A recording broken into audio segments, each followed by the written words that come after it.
उमया सह देवेश नन्दिवाहनमेव च भस्मलेपनः सर्वाङ्गम् एकबिल्वं शिवार्पणम्।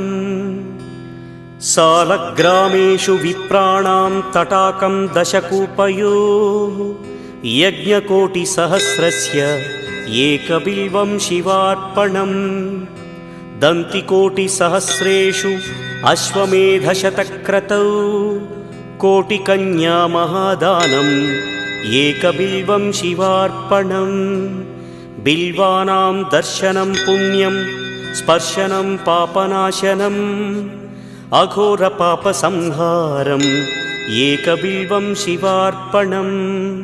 सहस्रवेदपाठेषु ब्रह्मस्थापनमुच्यते अनेकव्रतकोटीनाम् एकबिल्वं शिवा